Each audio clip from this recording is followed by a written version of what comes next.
তোর এত দরদ হচ্ছে কেন বলতো? চুপচাপ বসে থাক, না হলে কিন্তু ভুলে যাব তুই আমার বন্ধু হোস। আয়াজ, দেখিস আবার নিজের গর্তে নিজেই ভেসে যাস না। তুই চুপ করবি, ঠিক মতো কফিটা খেতে দে। সজীব আর কিছু বলল না, চুপ করে বসে রইল। আয়েজরা নিজেদের মতো আড্ডা দিতে লাগলো। তুমি এখানে কিভাবে কি করছো এই অন্ধকার রুমে? আসলে আয়াতাপু, বন্ধুরা আমাকে ডেয়ার দিয়েছিল এই স্টোররুম থেকে একটা জিনিস নিয়ে যেতে হবে, যেটা ওরাই লুকিয়ে রেখে গিয়েছিল। আমি তো এতক্ষণ ফোনের লাইট জ্বালিয়ে খুঁজছিলাম। আসলে আমি অন্ধকারে না খুব ভয় পাই। এখন পেলাম, তারপর এগোতেই দেখলাম তুমি এখানে। অন্ধকারে যদি ভয় পাওই তাহলে এখানে এসছো কেন ইশরাত? হ্যাঁ, এই রুমে ইশরাতই ছিল। আয়াজ নিজের অজান্তে নিজের বোনকেই আটকে রেখেছে। ইশরাত আয়াজের কথা শুনে মুখটা নিচু করে ফেললো আর মিনমিন করে বলল, আমি যদি ডেটটা কমপ্লিট না করতাম তাহলে ওরা সবাই আমাকে নিয়ে হাসাহাসি করতো, তাই একটু রিস্ক নিয়ে এসেছি এখানে।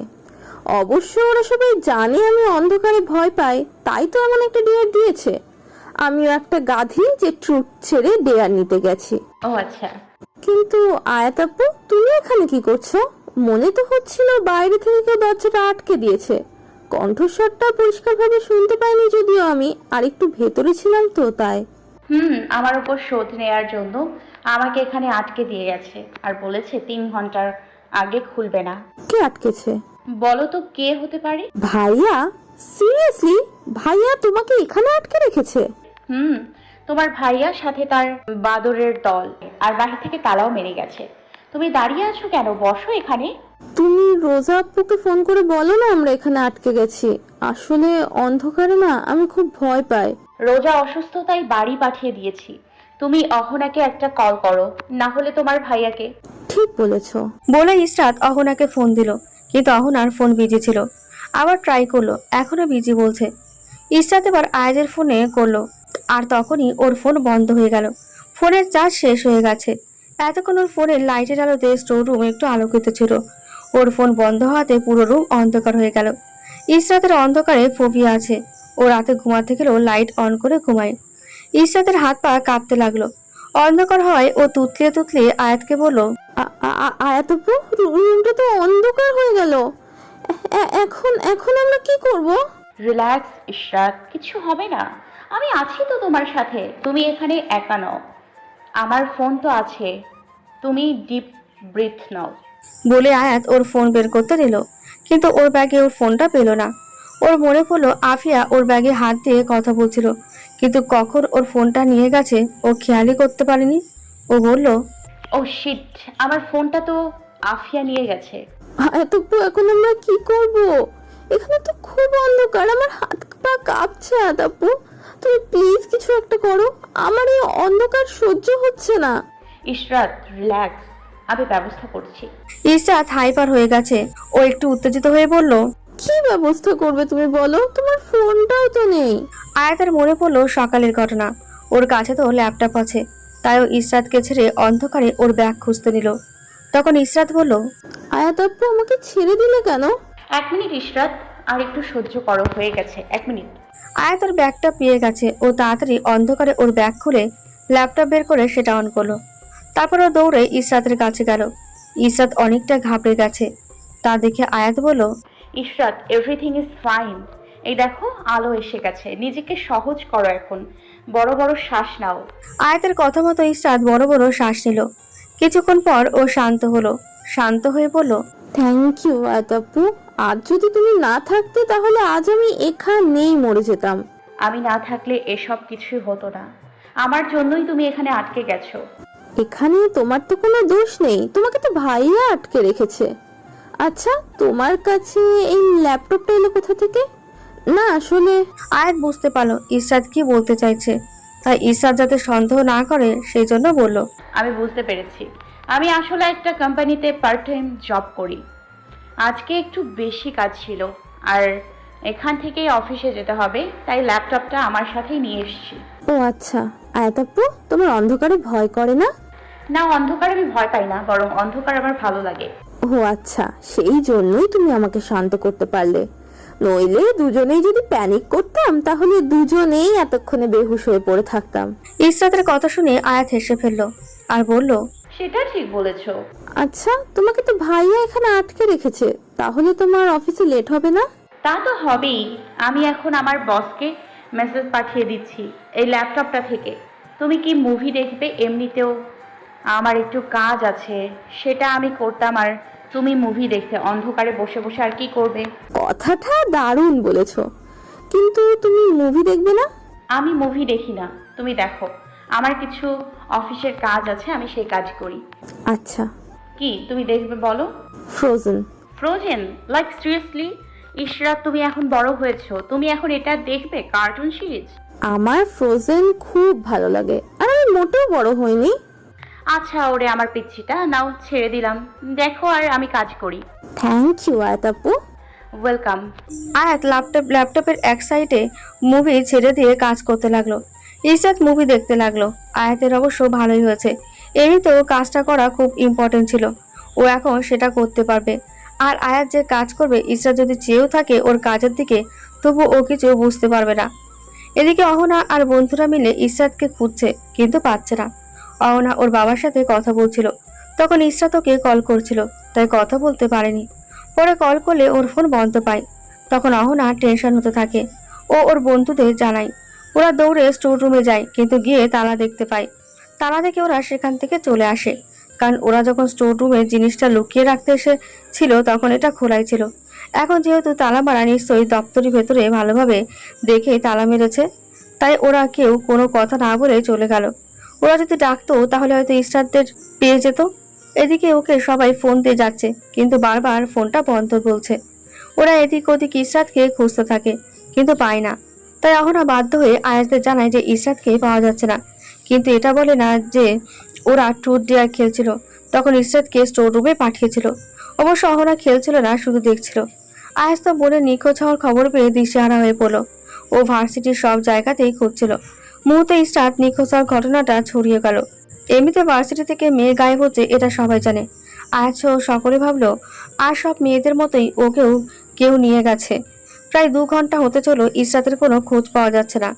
রেজওয়ান আহমেদ মানে প্রিন্সিপাল স্যার ইসরাতের বাড়িতে খবর দিল। কিছুক্ষণের মধ্যে খানবাড়ির সকলে এসে হাজির। সবাই খুব চিন্তিত। আয়াতের মা তো আয়াজকে জড়িয়ে ধরে কান্না করছে। আয়াজেরও খুব কষ্ট হচ্ছে, সেও এই ভার্সিটিতে ছিল, তাহলে কিভাবে নিজের বোনকে হারিয়ে ফেললো। এদিকে ফ্রোজেন দেখা শেষ করে ইসরাত ট্রায়াঙ্গেল কার্টুন দেখতে লাগলো। আয়াতের কাজ 1 ঘন্টায় শেষ হয়ে গেছে, তাই ও এখন ইসরাতের সাথে কার্টুন সিরিজ দেখতে লাগলো। দেখা শেষ হলে ইসরাত বলল ওরা দেখতে ভালো লাগছে না, তাই আয়াত শুধু ল্যাপটপে স্ক্রিন চালু রাখলো। স্ক্রিনে একটা 8 বছরের ছোট বাচ্চা, একটা মেয়ে আর একটা ছেলের ছবি ছিল, কিন্তু 3 জনের মুখেই মাস্ক, যার জন্য চেহারা দেখা যাচ্ছে না কারো। তা দেখে ইসরাত বলল, এগুলো কারা আয়াত আপু? এই ছবিটা আমার খুব ভালো লাগে, তাই ওয়ালপেপার দিয়েছি। ও আচ্ছা, আমি তো ভাবলাম তোমার ফ্যামিলি। ওসব বাদ দাও, তুমি বলো তো এখানে আসার আগে অহনা তোমার সাথে ছিল না? তোমার সাথে খেলছিল না? ছিল তো, কিন্তু খেলছিল না। ওর আসলে এসবের প্রতি ইন্টারেস্ট নেই। মেয়েটা কেমন যেন ছোটবেলায় খুব হাসি খুশি থাকতো জানো, কিন্তু 9 বছর ধরে খুব বেশি একটা হাসে না। কেমন যেন সবসময় চুপচাপ থাকে। কেন 9 বছর ধরে হাসে না কেন? কি হয়েছিল 9 বছর আগে? আসলে আমাদের আর একটা মামাতো বোন ছিল, ওর নাম ছিল আহিয়ানা চৌধুরী। আহিয়াপ্পু চলে যাওয়ার পর থেকেই না এমন চুপচাপ হয়ে গেছে ও। আহিয়াপ্পু আর ওর বয়স খুব একটা ছোট বড় ছিল না, ওরা ছিল বেস্ট ফ্রেন্ডের মতো। তাই ও চলে যাওয়ায় অহনা খুব ভেঙে পড়ে। তোমার আহি আপু কোথায় চলে গেছে আর কেন চলে গেছে? সেটা কেউ জানে না, এমনকি চৌধুরী বাড়িরও কেউ না। একমাত্র আহিয়াপ্পু এই উত্তরটা দিতে পারবে। ও আচ্ছা আচ্ছা, ইশরাত প্রায় 2 ঘন্টা হতে চললো, অহনা তো তোমাকে খুঁজতে এলো না। কি জানি আয়াত আপু, তোমাকে কেউ খুঁজছে না? না মানে ভার্সিটি তো এতক্ষণে ছুটি হয়ে গেছে, কেউ তো এদিকে এলো না। আমার আর এখানে থাকতে ভালো লাগছে না। আমারও তো ভালো লাগছে না, এখন বের হওয়া দরকার, খুব গরম লাগছে, গরমে শরীর একদম ভিজে গেছে। 2 ঘন্টা ধরে এখানে এই অন্ধকার স্টোর রুমে আটকে আছি। বলে আয়াত চশমাটা খুলে ফেললো। ও চশমা খুলতে ওর চোখের নীলমণিটা জ্বলে উঠলো ল্যাপটপের আলোয়। ইসরাত আয়াতের চোখের মণি দেখে বলল, ওয়াও আয়াত আপু, তোমার চোখের মণিটা তো নীল, আমি তো এতদিন খেয়ালই করিনি। ইসরাতের কথা শুনে আয়াতের হুঁশ ফিরল। ও কি করেছে? ও ওর কথা শুনে বলল, আমার চোখের মণিটা নীল। এটা হওয়ার একটা দারুণ কাহিনী আছে, তোমাকে পরে একদিন বলবো। আচ্ছা ঠিক আছে। আর তুমি জানো আমার আহিয়া পুরো চোখের মণি নাকি নীল ছিল, অবশ্য তার সাথে আমার দেখা হলেও মনে নেই। দেখেছিলাম অনেক ছোটবেলায়, তাই আমার মনে নেই। তাই নাকি? হুম। ইশরাত আরো কিছু বলবে তার আগে আয়াতের সেই ব্যাগে থাকা ফোনটা বেজে ওঠে। সেই ফোনে আয়াতের শুধু কাজের ফোনই আসে। ফোন বাজতে দেখে ইশরাত বলল, তোমার ফোন না আফিয়া আপু নিয়ে গেছে তাহলে? এখন আয়াত কি বলবে বুঝতে পারছে না। ও নিজেই ভুলে গেছিল ওর কাছে ফোনটা আছে। ও সামাল দিতে বলল, আসলে এই ফোনটা অফিস থেকে দিয়েছে। এখানে শুধু অফিসের কাজে ফোন দেয়। আমার দেরি হচ্ছে দেখে মনে হয় কল দিচ্ছে, কিন্তু আমার তো মনেই ছিল না আমার কাছে এই ফোনটা আছে। না হলে তো এতক্ষণও বের হওয়ার জন্য কাউকে কল করতে পারতাম। ও আচ্ছা, এখন তুমি ফোনটা ধরো, না হলে আবার তোমাকে চাকরি থেকে বরখাস্ত করে দেবে। হুম। বলে ও ফোনটা ধরলো। ধরে যা শুনলো তাতে বুঝলো ওর এখনই যেতে হবে। কিন্তু এখন কিভাবে যাবে? ওর মুখে চিন্তার ছাপ পড়লো। তা দেখে ইশরাত বলল, কি হয়েছে আপু, তোমাকে এত চিন্তিত লাগছে কেন? আমাকে এক্ষুনি যেতে হবে ইশরাত, কিন্তু কিভাবে বের হব? খুব এমার্জেন্সি নাকি? খুব ইম্পর্টেন্ট। ওকে, আমি ভাইয়ার নাম্বার দিচ্ছি, তুমি তাকে ফোন করো। তুমি ঠিক বলেছো। আজ নিজেকে পাগল পাগল লাগছে। ও ওর মাকে ছেড়ে অহনাকে বলল, ইশরাত শেষবার তোর সাথে ছিল না, তাহলে ও কোথায় গেল? তোরা কেউ কিছু জানতে পারলি না কিভাবে? আসলে ভাইয়া, ওরা সবাই মিলে ট্রুথ অ্যান্ড ডেয়ার খেলছিল। ইশরাত ডেয়ার নিলে সেই ডেয়ারের পালন করতেই সেখান থেকে চলে যায়। তারপর থেকে ওকে আর খুঁজে পাচ্ছি না। তুই খেলছিলি না ওদের সাথে? না, আমি খেলছিলাম না, শুধু দেখছিলাম। কোথায় গেছে? কোথায় পাঠিয়েছিল তোরা? সেখানে গিয়ে দেখিসনি? স্টোর রুমে গিয়েছিল, কিন্তু আমরা সেখানে গিয়েছিলাম, রুমটা তালা ছিল বলে আমরা ভেবেছি ও সেখানে নেই। কি স্টোর রুম? হ্যাঁ, স্টোর রুম। এটা শুনে ও নির্বাক হয়ে গেল। ও নিজেই ওর বোনকে আটকে রেখে এসেছে। ওর খুব অপরাধ বোধ জাগছে। আয়াতকে সায়স্তা করতে ওখানে আয়াতকে আটকে রেখে এসেছে। বোনের চিন্তায় আয়াতের কথা মাথা থেকে বেরিয়ে গেছিল। ওর মনে পড়লো ওর বোনের অন্ধকারে ফোবিয়া আছে। ওর বোন হয়তো এই 2 ঘন্টা অজ্ঞান হয়ে গেছে। না জানি ওর বোন কেমন আছে। ও চিৎকার করে বলল, ইশরাতকে পেয়ে গেছি। বলে দৌড়ে স্টোর রুমের দিকে গেল। পেছনে সবাই গেল। আয়াত ফোনের লাইট জ্বালিয়ে ল্যাপটপটা ব্যাগে ভরে রাখলো। আয়াতকে ফোন দিচ্ছে, কিন্তু ধরছে না। তা দেখে আয়াত বলল ধরছে না। আয়াত আর ইশরাতও উঠে দাঁড়ালো। তখনই ওরা দরজা খোলার আওয়াজ পেল।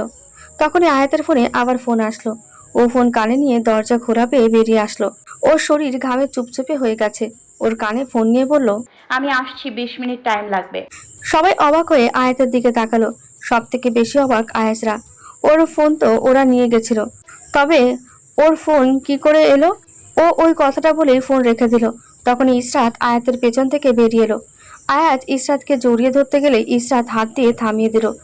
আয়াত ইশরাতকে ঠিক থাকতে দেখে অনেক অবাক হলো, কারণ ইশরাত একটুও অন্ধকার সহ্য করতে পারে না। আয়াত একবার আয়াতের দিকে তাকালো। ও চোখে মুখে অপরাধ বোধ দেখতে পাচ্ছে আয়াত। আয়াত আয়াতের সামনে দাঁড়িয়ে কঠোর স্বরে বলল, আমার ফোনটা দিন। এই কথা শুনে আয়াত সহ সকলে অবাক হয়ে আয়াতের দিকে তাকালো। আয়াত কিছু বলছে না দেখে আয়াত আবারও বলল, আমার কথা শুনতে পাননি? আমার ফোনটা দিন। আয়াত বিনা বাক্যে আফিয়ার থেকে ফোন নিয়ে আয়াতকে দিয়ে দিল। আয়াত ফোনটা নিয়ে আয়াতকে বলল, ইশরাতকে পানি খাওয়ানোর ব্যবস্থা করুন, আসছি। বলে আয়াত ফোনটা নিয়ে হাঁটা ধরলো। আয়াত অপরাধ বোধ নিয়ে আয়াতের যাওয়ার দিকে তাকিয়ে রইল। সবাই অবাক চোখে আয়াতকে দেখছে। কতক্ষণ আয়াত আর ইস্টার স্টোর রুমে বন্ধ ছিল, এটা আয়াতরা 4 জন ছাড়া আর কেউই জানে না। আয়াত এখানে কিভাবে এলো সেটাও জানে না। এমনকি আয়াতের ফোন আয়াতের কাছে কিভাবে গেল সেটাও জানে না। আয়াতের মা গিয়ে ইশরাতকে জড়িয়ে ধরলো। ইশরাত কোনো কথাই বলল না, কিন্তু দেখতে পেল আয়াত চলে যাচ্ছে। তা দেখে ওর মাকে ছেড়ে আয়াতকে জোরে ডাক দিল। আয়াত আপু, আয়াত থেমে গেল আর পেছনে তাকালো। তা দেখেই ইশরাত বলল, তোমার ব্যাগটা নিয়ে যাও, এটা আমার কাছে তো। তোমাকে তো তাড়াতাড়িতে এখন যেতে হবে, এটা নিয়ে যাও। আয়াত তখন নিজের দিকে তাকালো। তাড়াহুড়োয় সত্যি ও ব্যাগ আনতে ভুলে গেছে। তাই ও আবার ইশরাতের দিকে এগিয়ে গেল। ইশরাত ওকে ব্যাগটা দিয়ে জড়িয়ে ধরে বলল, থ্যাংক ইউ সো মাচ আয়াত আপু, আমাকে এত সুন্দর একটা মুহূর্ত দেওয়ার জন্য। এই 2 ঘন্টা আমি কখনো ভুলবো না। তখন আয়াত ইশরাতের কানে ফিসফিস করে বলল, ওয়েলকাম, তবে ভেতরে যা যা হলো আমার ল্যাপটপ বা কাজের ব্যাপারে কাউকে কিছু বলবেন না। Got it. ওকে, সাবধানে যেও। আল্লাহ হাফেজ। বলে আয়াত হাঁটা ধরলো আবার। এতগুলো মানুষ যে এখানে আছে আয়াতে তাতে কিছু যায় আসে না। তাই ও সবাইকে উপেক্ষা করে সেখান থেকে চলে গেল, কারণ তাকে তাড়াতাড়ি পৌঁছাতে হবে। কারো জীবন মরণের প্রশ্ন রয়েছে সেখানে। আসাদ খান মেয়ের কাছে এসে বললেন, মামুনি, তুমি স্টোর রুমে কি করছিলে? আর ওই মেয়েটাই সেখানে কি করছিল? সেটা তোমার ছেলে আয়াজ ইমদাদ খানকেই জিজ্ঞেস করো, তার থেকে ভালো আর কেউ বলতে পারবে না। তবে জেনে রাখো, তোমার ছেলের জন্যই আজ আমরা ওখানে ছিলাম। আমি অন্ধকারে এত ভয় পাই, একমাত্র আয়াত আপুর জন্য আজ আমি স্টোররুম থেকে সেই সালামত সুস্থভাবে বের হতে পেরেছি। মানে? সেটা তোমার ছেলেকে জিজ্ঞেস করো। এখন আমাকে একটু পানি দাও, আমার আর এখন ভালো লাগছে না। ইসরাতকে একটা বেঞ্চে বসে পানি দিল। ও প্রথমে পানি খেলো, তারপর মুখ ধুলো। এখন একটু ভালো লাগছে। আয়াজ অপরাধ বোধ নিয়ে এক সাইডে দাঁড়িয়ে আছে। তখন আসাদ খান গিয়ে আয়াজকে জিজ্ঞেস করলো, ইসরাত কি বলছে? বাবা বাড়ি গিয়ে আমরা এই ব্যাপারে কথা বলি।